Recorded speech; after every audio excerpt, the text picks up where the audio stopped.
Adora, you had talked about, having the desires to own land, right? Now I want to ask you this question since you asked us. Are your daily desires being met? No, I don't think Okay. so. And how or what do you want to do so you can start showing up to those desires that you want to meet?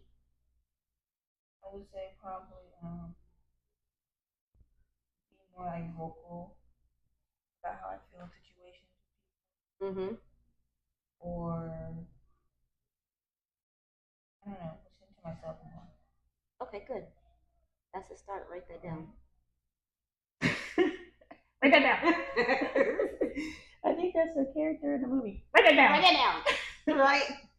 I just want to help people. That's all. I could do that all day long, Mm-hmm. and that would just make me happy. But helping my family, Mm-hmm. helping, Mm-hmm. the helping has to be a space for people who don't want help. Mm-hmm. And how does that align with the desires of my heart? Why do you want to help someone that doesn't want help? I don't. Oh, Being okay with that. being okay with it. Oh, I see. Yeah. Life happens for me, not to me. And in the space of a creator, in the space of a creator, I understand that which I'm creating, this is a part of it. Mm-hmm. So when I say life is happening for me, not to me, I don't just say that. And when I first got into it, I first heard it from Tony Robbins. I'm not sure it's made it into popular whatever, but when I first said it and up until recently, I said it to say it like we say our mantras, we say it to say it, but if we truly were internalizing those mantras, our mantras should be turning over all the time because I no longer have to feed myself this to get myself going, Or you start to change in your mantras as you develop yourself too. We just said the same thing. And so it's like when I first said life is happening for me, not to me, it was just like, okay, whatever this is happening for me. I don't know how this is for me, but whatever. So it's like training my brain to see it and to receive it. But once you click into the creationism space and you understand that I'm creating the reality and God has given me the desires of my heart because I am doing everything that I can to align with God's will for myself. Yeah. And for all of us, but even the interpretation of this is different. You cannot sit under anyone else's tutelage and learn who God is.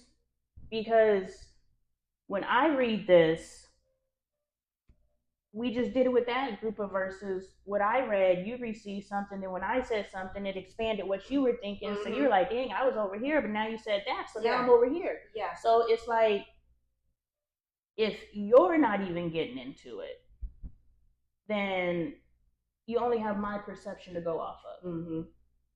But now when you're getting into it and I'm getting into it and now we come together and now we're getting into it and now we're developing it, that's completely different. And I just speak to the people like myself who attended church for years and never picked up a Bible. Confessional moment, although this may not be that moment, I have always, like you, been in church. I remember partially of the scriptures, but always tweaked it enough for me to remember it. And I have plenty of Bibles to choose from, but none of them have ever spoke to me. I don't think it's the right version, which interests me to want to pick up the Bible. And that's where how are we going to get through what's going on? Period. In today's, well, shoot, even back, especially now. Yeah. How people are going to get through stuff is right here. Yeah. Especially some of them old scriptures, demons and stuff like that. There's a lot of them out here. Yeah. So you have to be worded up. Grounded in the word. And so I need to get me a Bible. I'm going to say that here. I have Bibles. I need to get me the right Bible. Let me just say that. I need to get me the right Bible that the Lord and I can continue to increase our relationship. Ooh, I love you, Lord. Sorry. Because now that I've identified Holy Spirit. Thank you. Now that you know Spirit, read the Bible, Jess. Yeah. It's going to blow your mind.